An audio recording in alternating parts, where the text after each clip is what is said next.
దక్ష యజ్ఞంలో శివుని పిలవకుండా దక్ష యజ్ఞాన్ని మనం మొదలు పెట్టడం అందరికీ తెలిసిన విషయమే.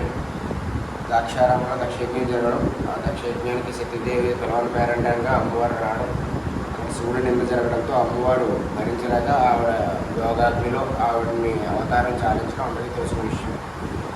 అటువంటి విషయాన్ని తెలిసినటువంటి ఆ మహాశివుడు యొక్క ఉగ్రరూపాన్ని అంతా కూడా ఒక ఆకారం చేయక వీరభద్రుని సృష్టించి ఇలా భూలోకంలో సతీదేవి అవతవడం, ఆ విషయాన్ని చెప్పి దక్షుడిని సంహరించమని చెప్పి పంపించగా ఆయన దక్షుడిని సంహరిస్తున్నారు. ఆ విషయం అందరికీ తెలిసినదే. తర్వాత ఏమైంది అనేది ఎవరికి తెలియదు.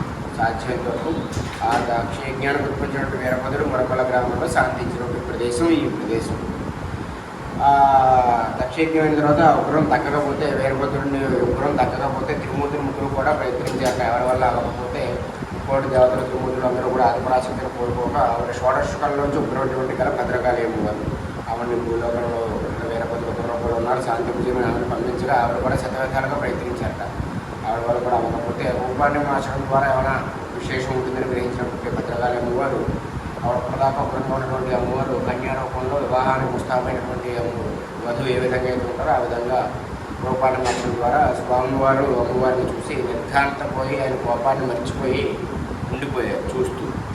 ఆ విషయాన్ని చూస్తున్నటువంటి త్రిమూర్తులు ముగ్గురు కూడా కోటి దేవతలందరూ కూడా పుష్పమాలలు ఇచ్చి గాంధర్వ పద్ధతిలో యక్షగానం చేస్తూ తాళం నాదం మేళం మూడు చేస్తూ యక్షగానం చేశారు. యక్షగానం చేస్తూ గాంధర్వ పద్ధతిలో పుష్పమాలను మార్చి వివాహం చేశారు. ఇప్పుడు కూడా అదేవిధంగా యక్షగాన రూపంలో కళ్యాణం జరుగుతుంది. ఆయన శాంతించినటువంటి ప్రదేశం అమ్మవారి ఎల్లవేళలో కూడా మళ్ళీ ఉగ్రం రాకుండా ఉండడం కోసం అమ్మవారి పక్కనే ఒకే పీట మీద ఇద్దరు ఉంటారు. అమ్మవారి పక్కనే ఉండి శాంతి చేసి అవన్నీ ఉగ్రం రాకుండా ఉండడం చూడడం కోసం ప్రతిరోజు కూడా కళ్యాణం జరుగుతుంది. భక్తులు పోతున్న ముందు కళ్యాణం చేయించుకుంటే వారు కోరుకున్నటువంటి కోరికలు అతి త్వరగా నెరవేరుతాయని ప్రగాఢ విశ్వాసం. వివాహానికి ఎవరైనా ఆలస్యం అవుతున్నా వివాహం చూడటం సంబంధాలు చూడటం మొదలుపెట్టేటప్పుడు కూడా ఇక్కడ కళ్యాణం చేయించుకోవడం అనేది ఒక ఆనవాయితీగా చాలామంది వస్తుంది. లేట్ అయ్యే వాళ్ళు కూడా ఇక్కడ కళ్యాణం చేయించుకుంటే త్వరగా వివాహాలు అవుతాయని ముఖ్యంగా ఇక్కడ నమ్మకం.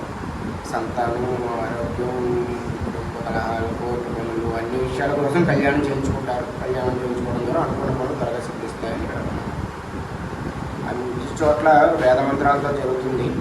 ఇక్కడ యక్షగానంలో ఉన్నటువంటి ఒక కొత్త విధానంలో కళ్యాణం, అది వేదమంత్రాలు యక్షగానం రెండు కలిపి జడపైనట్టుగా మిళితమై రెండు ఒకటి అందులోనూ ఒకటి ఇందులోనూ కూడా మిళితమై కళ్యాణం జరుగుతుంది. ఇక్కడ ముఖ్యంగా జరిగేటువంటి విచిత్రమైనటువంటి అక్కడ చూడటువంటి కళ్యాణం స్వామి